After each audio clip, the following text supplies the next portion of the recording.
Welcome, ladies and gentlemen. Last year, the Kenyan government, led by William Samoei Ruto, came out approving the importation of duty-free foodstuffs. As now things are, and news is just in, is that when you look at the approved importation of duty-free foodstuffs, is coming like a mega scandal. Scandal after scandal. Remember, when this importation of foodstuffs were being approved, Moses Kuria was the cabinet minister of investment, trade and industry. Mithika Linturi was the cabinet minister of agriculture, and he is still the cabinet minister of agriculture. At this time that we are being told that state lost 16.5 billion in importation of rice, maize, as Mithika Linturi is saying, at the same time, there was also a oil saga where some individuals came out using the public resources to import edible oil so that they can come out and do business with those edible oil, then for them to make billions of money as profits. And these cabinet ministers were aware and they were there. So the reality with this government, I want to say with simple context, is that everything is scandal after scandal. At the same time, they are claiming and complaining about Uhuru Muigai Kenyatta. No wonder, since these people started collecting taxes, they have not used these taxes in a good way, or rather something that can be verified.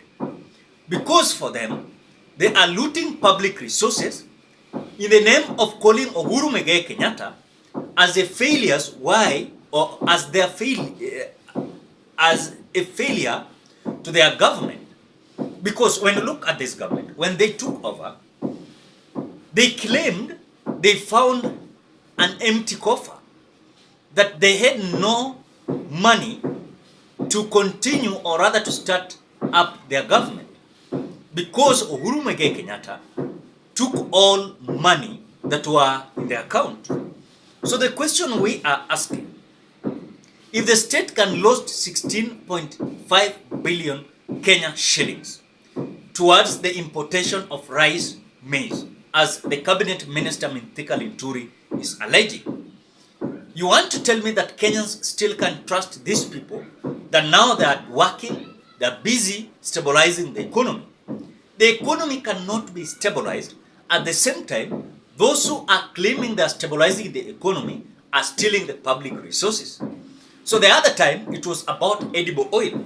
The money that was meant for the importation of edible oil, some individuals came out using as their money, not the public resources. And in fact, they imported the edible oil. After reaching the country, they did a business with the edible oil.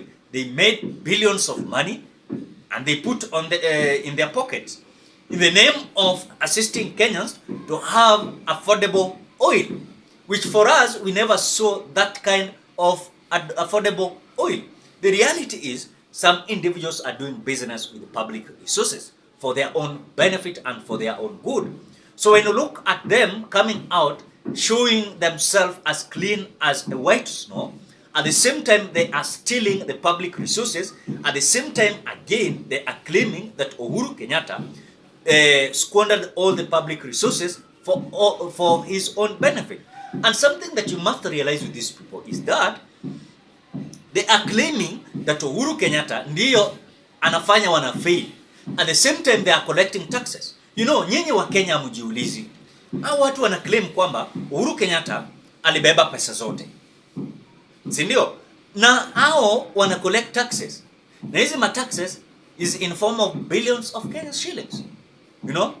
At the same time, all corners of their ministries, it is scandal after scandal. You've seen the scandal in the energy ministry.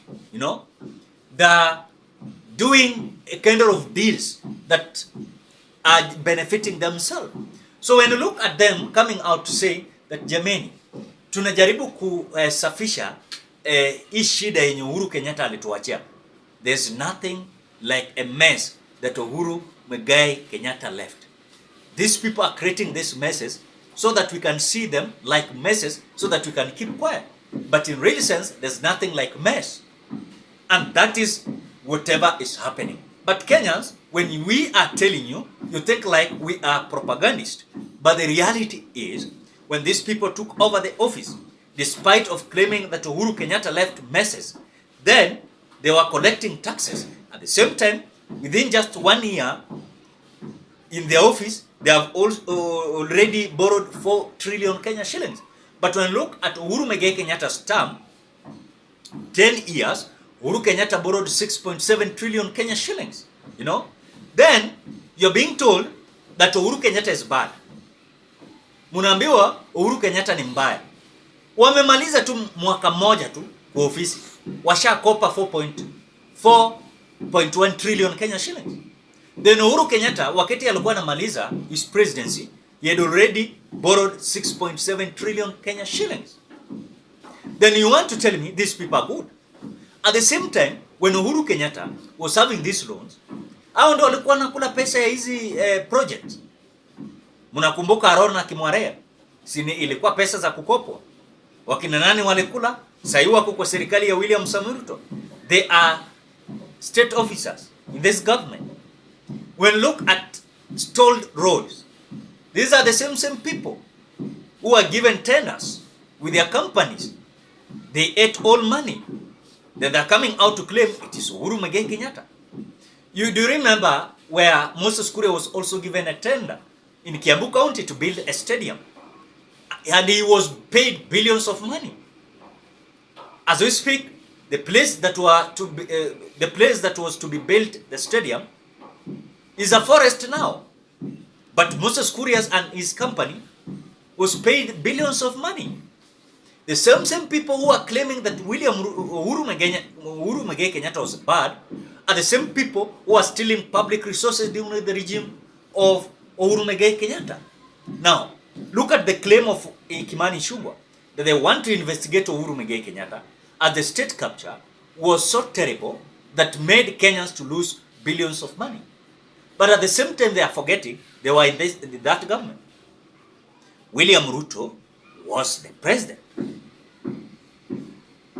Hawa Kimani Ichung'wah walikuwa members of parliament. Wakina Rigathi Gachagua walikuwa members of parliament. Nao ndio walikula pesa ya serikali. Then what you're being told is that Uhuru Kenyatta alikula pesa zote.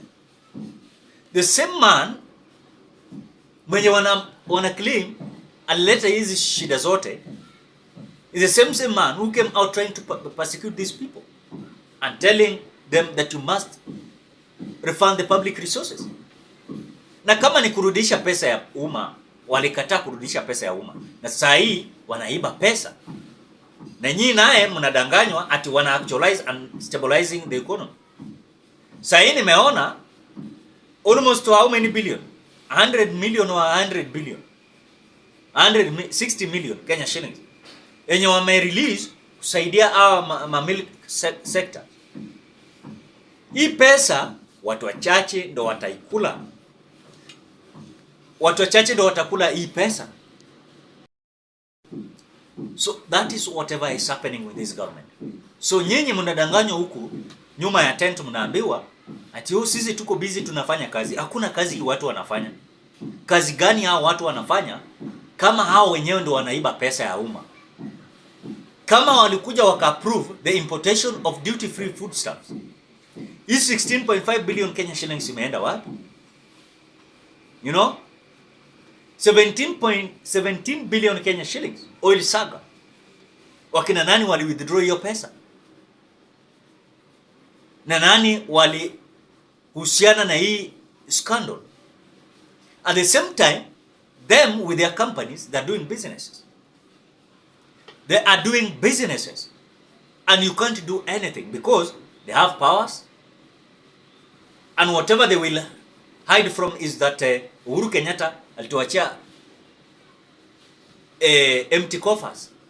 But at the same time, empty coffers, at the same time, they are looting the public resources in the name of claiming they are stabilizing the economy. Aya, hii walikuwa walete mahindi, na walikuwa walete mchele, na walikuwa walete mafuta ya kupika.